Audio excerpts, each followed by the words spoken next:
নুহু শব্দের অর্থ হচ্ছে অধিক ক্রন্দনকারী, অনেক কান্নাকারী। আল্লাহ রাব্বুল আলামিনের ভয়ে, আল্লাহ রাব্বুল আলামিনের মহব্বতে নূহ আলাইহিস সালাম সবচেয়ে বেশি ক্রন্দন করতেন। এই জন্য নূহ আলাইহিস সালামের নাম হয়েছে নূহ। নূহ আলাইহিস সালাম এই পৃথিবীতে সর্বপ্রথম কাঠের মিস্ত্রি ছিল। অনেক নবীদেরকে আমার আল্লাহ দুনিয়াতে অনেক বড় বড় দায়িত্ব দিয়েছেন, কিছু কাজও দিয়েছেন মানুষকে শিক্ষা দেওয়ার জন্য। কেন নূহ আলাইহিস সালাম এই পৃথিবীতে সর্বপ্রথম কাঠের মিস্ত্রি ছিল? তার কি কারণ? আল ইসলামুদ্দীনুত তাওহীদি, ইসলাম হচ্ছে একত্ববাদের ধর্ম। ওয়া কালিমাতুত তাওহীদ, আর এই একত্ববাদের কালিমা হচ্ছে, কালেমা মানে হচ্ছে বাক্য। কালিমা মানে কি? বাক্য। এই একত্ববাদের কালিমা হচ্ছে লা ইলাহা ইল্লাল্লাহু মুহাম্মাদুর রাসূলুল্লাহ। আল্লাহ ছাড়া কোনো মাবুদ নাই, আর মুহাম্মাদুর রাসূলুল্লাহ আল্লাহ রাব্বুল আলামিনের প্রেরিত পুরুষ, মানে পাঠিয়েছেন। বাআসাল্লাহু বিহি, বাআসা মানে প্রেরণ করেছেন, আল্লাহ পাক প্রেরণ করেছেন এই ধর্মের উপরে আম্বিয়া। কি প্রেরণ করেছে? আম্বিয়া। কি প্রেরণ করেছে? আম্বিয়া। আম্বিয়া মানে হচ্ছে নবীগণ। নবীদের বহুবচনকে আরবিতে বলা হয় আম্বিয়া। নবীদের বহুবচনকে কি বলা হয়? আম্বিয়া। এই আম্বিয়া আলাইহিস সালামকে যুগে যুগে আল্লাহ রাব্বুল আলামিন ধর্মের জন্য পৃথিবীতে প্রেরণ করলেন। আলাইহিস সালাম, তাদের সম্মানে বলতে হয় আলাইহিস সালাম। আলাইহিস সালাম মানে হচ্ছে যাদের উপরে আল্লাহ রাব্বুল আলামিন রাজি এবং খুশি হয়ে গেছে, তাদেরকে বলা হয় আম্বিয়া।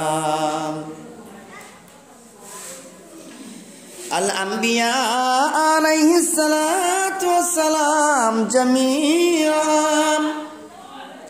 জামিআ শব্দের অর্থ হচ্ছে একত্রিত। জামিউন মানে একত্রিত, জমা, একত্রিত। অর্থাৎ সমস্ত নবীগণকে আল্লাহ রাব্বুল আলামিন এই পৃথিবীতে প্রেরণ করেছেন এই ওয়াহদানিয়াতের বাণী দিয়ে। ওই ওয়াহদানিয়াতের বাণী একটাই কালিমা, ওয়াহদানিয়াতের লা ইলাহা ইল্লাল্লাহু মুহাম্মাদুর রাসূল সাল্লাল্লাহু আলাইহি ওয়াসাল্লাম। এই নবীদের মধ্যে সর্বপ্রথম নবী আল আউয়ালুহুম। গতকাল বলছিলাম আউয়ালু, আউয়ালু মানে হচ্ছে প্রথম, হুম মানে তাদের মধ্য থেকে। আল আউয়ালুহুম তাদের মধ্য থেকে প্রথম নবী হচ্ছে সাইয়্যিদুনা আদম আলাইহিস সালাম। এদের মধ্যে প্রথম নবী এবং পৃথিবীতে প্রথম মানুষ, যার আগে এই দুনিয়াতে কোনো মানুষ আগমন করে নাই, যাকে আমার আল্লাহ এই দুনিয়াতে প্রেরণ করার জন্য সর্বপ্রথম মানুষ হিসেবে নির্বাচিত করলেন। ওনার নাম হচ্ছেন সাইয়্যিদুনা আদম সফিউল্লাহ। সুম্মা বাআসা নূহান, এই হযরত আদম সফিউল্লাহর পর এই পৃথিবীতে নবীদের মধ্যে অন্যতম আরেকজন নবীকে প্রেরণ করেছিলেন, যেই নবীর নাম হলো নূহ আলাইহিস সালাম। নাম ছিল কি? আদম আলাইহিস সালামের পরে। তো আদম আলাইহিস সালামের অনেক ছেলে মেয়ে ছিল। শীশ আলাইহিস সালামও ছিল আদম আলাইহিস সালামের ছেলে, তিনিও নবী ছিলেন। আদম সফিউল্লাহ পৃথিবীতে আসার পর গোটা পৃথিবী মানুষ দিয়ে যখন আবাদ হয়েছেন, মানুষে আর মানুষে যখন সারা পৃথিবীতে ছড়িয়ে পড়েছেন, এরই মধ্যে আমার আল্লাহ মানুষকে ধর্মের দাওয়াত দেওয়ার জন্য অনেক নবীদেরকে প্রেরণ করলেন। কিন্তু এরা সত্যের পথ ছেড়ে দিয়া অসত্যের পথ ধরেছেন। বহুবিধ অন্যায়ের মধ্যে তারা জড়িত হয়েছেন। মানুষে মানুষের কোনো ভালোবাসা ছিল না, মানুষের সম্পদ গ্রাস করতে পারলে মানুষ খুশি হয়ে যেত। সামাজিক, অর্থনৈতিক, রাজনৈতিক কোনো ধরনের কোনো সুব্যবস্থা ছিল না। এই জন্য আমার আল্লাহ রাব্বুল আলামিন আবার নূহ আলাইহিস সালাতু ওয়াস সালামকে প্রেরণ করলেন। এই নূহ আলাইহিস সালাতু ওয়াস সালাম, ওনার নাম কেন নূহ বলা হয়েছে? নূহ শব্দের অর্থ হচ্ছে অধিক ক্রন্দনকারী, অনেক কান্নাকারী। আল্লাহ রাব্বুল আলামিনের ভয়ে, আল্লাহ রাব্বুল আলামিনের মহব্বতে নূহ আলাইহিস সালাম সবচেয়ে বেশি ক্রন্দন করতেন। এই জন্য নূহ আলাইহিস সালামের নাম হয়েছে নূহ। নূহ আলাইহিস সালাতু ওয়াস সালাম এই পৃথিবীতে সর্বপ্রথম কাঠের মিস্ত্রি ছিল। অনেক নবীদেরকে আমার আল্লাহ দুনিয়াতে অনেক বড় বড় দায়িত্ব দিয়েছেন, কিছু কাজও দিয়েছেন মানুষকে শিক্ষা দেওয়ার জন্য। কেন নূহ আলাইহিস সালাম এই পৃথিবীতে সর্বপ্রথম কাঠের মিস্ত্রি ছিল? তার কি কারণ? তার কারণ হচ্ছে একটাই, নূহ আলাইহিস সালাতু ওয়াস সালাম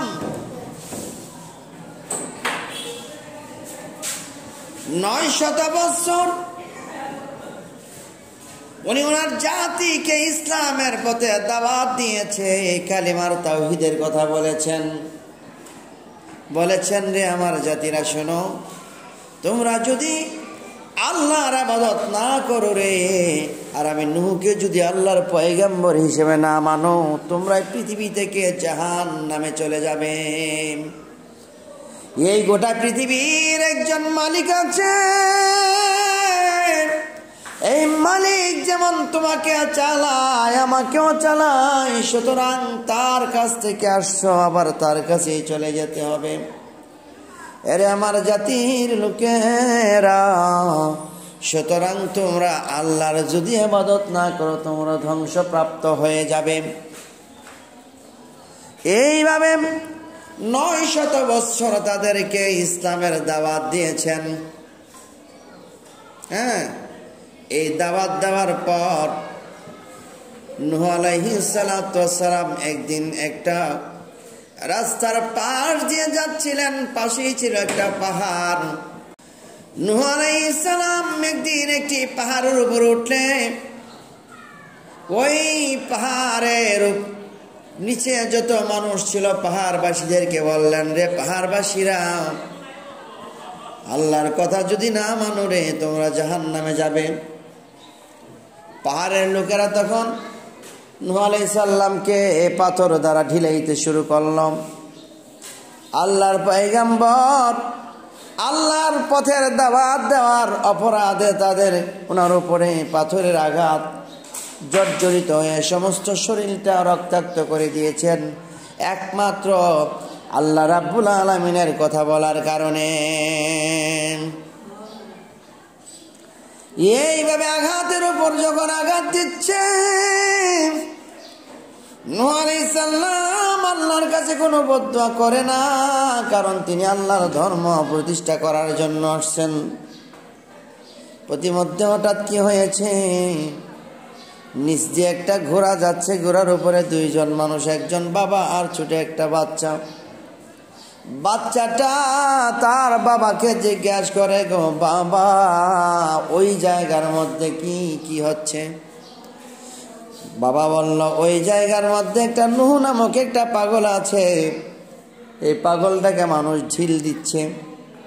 বাচ্চাটা তখন বলল, বাবা, সবাই যেহেতু তাকে ঢিল দিচ্ছে, ওগো বাবা, আমাকে একটু সুযোগ দাও, আমি ওই পাগলটাকে একটা ঢিল দিয়ে আসি। বাচ্চাটা নাই মা যখন ঢিল দিতে যাচ্ছিল, আল্লাহর পয়গম্বর নূহ আলাইহিস সালাম এত আঘাত সহ্য করে চোখে পানি আসলো না, কারণ আল্লাহর দ্বীন প্রতিষ্ঠা করার জন্য আঘাত পেয়েছে, যাতে কোনো অসুবিধা নাই।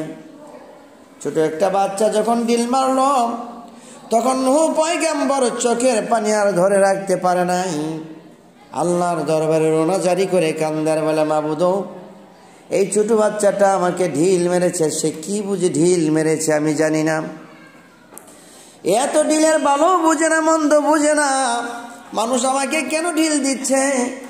এই জিনিসটা তো ছোট বাচ্চা বোঝার কথা না। বিনা কারণে ছোট একটা বাচ্চা যখন আমাকে ঢিল মেরেছে গো আল্লাহ, মনে হয় এই জাতির ব্লাড নষ্ট হয়ে গেছে। সুতরাং যেই জাতির ব্লাড এত খারাপভাবে নষ্ট হয়েছে, রব্বুল আলামিন আমি এই জাতির উপরে আর ইসলাম প্রচার করে পারবো না, আপনি তাদের উপরে গজব নাজিল করেন।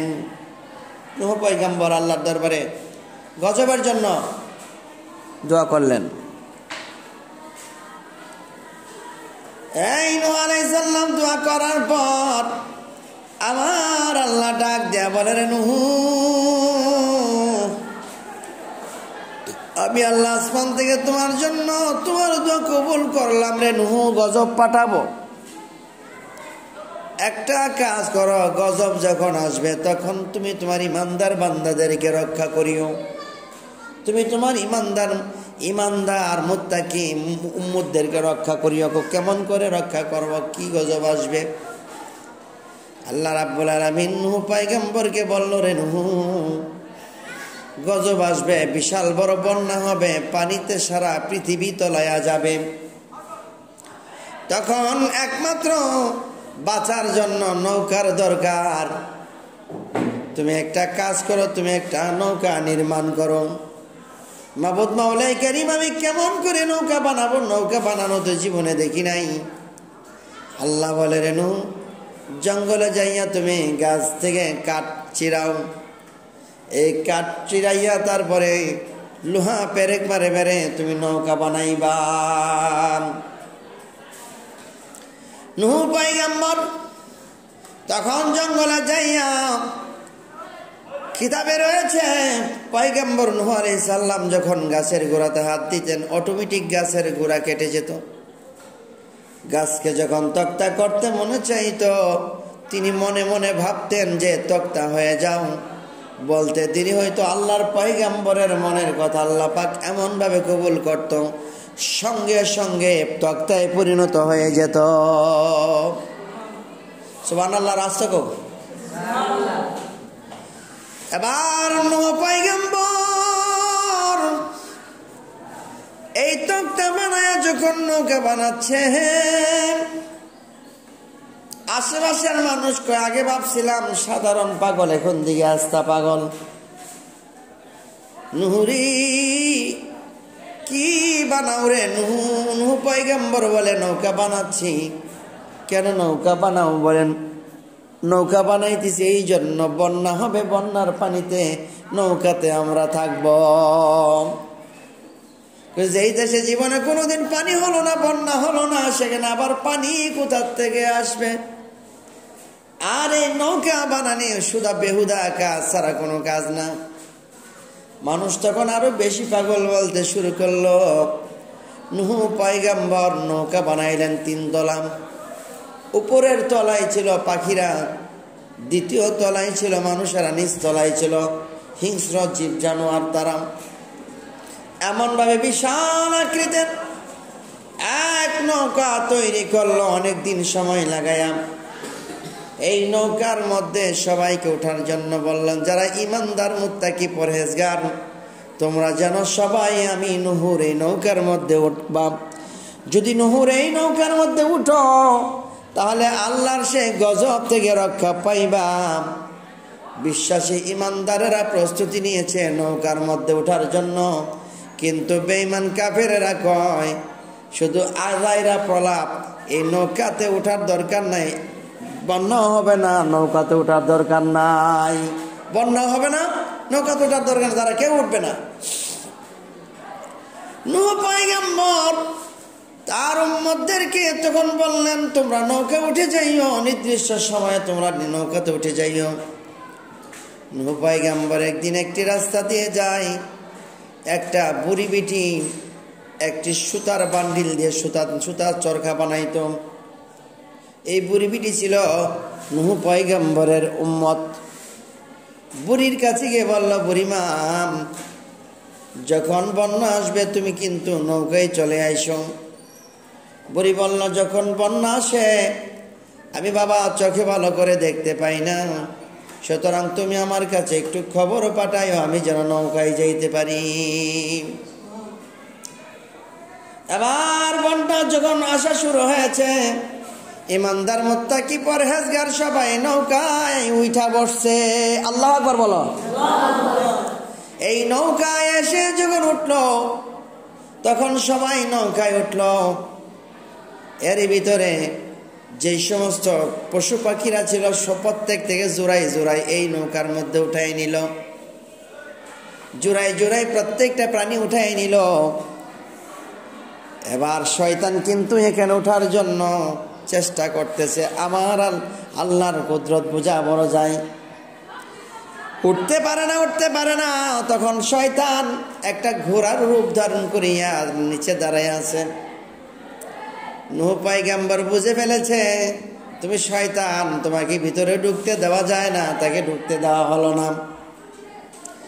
এবার শয়তান একটা বুদ্ধি করেছে, একটা বাঘের গলার মধ্যে, একটা শুয়োরের গলার মধ্যে চিপা মেরেছে। সেখান থেকে একটা ইঁদুর বের হইয়া শুয়োরের মতোই দেখতে এই নৌকার ভিতরে ঢুকে গিয়েছে।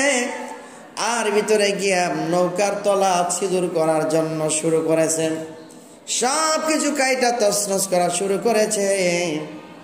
এইভাবে শয়তান তার শয়তানি কাজ চালাই দিয়েছে। নূহ পয়গম্বর উনার মধ্যে ডাক দেয়, বলে উম্মতেরা রে, উঠো রে, নৌকার মধ্যে উঠে যাও। সবাই নৌকার মধ্যে উঠে গেল। আর যারা কাফের বেদিন মুশরিক তারা অবিশ্বাস করলো, তারা নৌকার মধ্যে উঠলো না। প্রতিমধ্যে বন্যা শুরু হয়ে গেছে। এত বেশি বন্যা হয়েছে যে 40 ফুট পর্যন্ত পানি হয়েছে। পানিতে পড়ে সমস্ত কাফের মুশরিক বেদিন সেখানে শেষ। ইমানদারেরা নৌকায় যারা উঠেছিল তারা জীবিত ছিল। হঠাৎ করে মনে হয়েছে হযরত নূহ পয়গম্বরের এক বুড়ি মারা বলছিল বন্যা হলে তাকে আমি নিয়ে আসার জন্য। আমার তো মনে নাই, আমি তো বুড়িমাকে বলতে ভুলে গিয়েছি। হায় রে, বুড়িমা বুঝি মারা গেল। নূহ পয়গম্বর আফসোস করতেছেন যে এই বন্যার সময় আমি আমার বুড়িমাকে আনতে পারলাম না, তিনি তো আসতে পারল না। ইতিমধ্যে নূহ পয়গম্বর দেখে নৌকার তলা ফুটো করা শুরু হয়ে গেছে। কেড়ে যাইয়া দেখে একটা ইঁদুর, ইঁদুর তো আনা হয়নি, নতুন প্রাণী একটা তৈরি হয়েছে। আল্লাহর নবী নূহ আলাইহিস সালাম তখন বাঘের গলার মধ্যে চিবা মারল। সেখান থেকে বাঘের মতন আরেকটা বের হয়েছে, সে হলো বিড়াল। বের হইয়া এই ইঁদুরের পিছনে দৌড়ানি শুরু, টম এন্ড জেরি দৌড়াতে দৌড়াতে তার দৌড়ে একেবারে ইঁদুর শেষ করে দিয়েছে। আর নৌকা রক্ষা হয়েছে। এমন ভাবে যেদিন বন্যা শেষ হয়ে গিয়েছে, হযরত নূহ পয়গম্বর একজনকে ডাক দিয়ে বলল, তাড়াতাড়ি যা, বুড়ির বাড়িতে গিয়ে দেখো রে, বুড়ি কি আছে নাকি নৌকায় আসছিল। দৌড়ে যাইয়া দেখে বুড়িমা চরখা ঘুরাইতেছে। বুড়ি, বুড়ি রে, তুমি কেন নৌকায় আসলা না? বুড়ি বলেন, বন্যা কখন হবে আমাকে দি তোমরা জানাইলা না। আল্লাহু আকবার।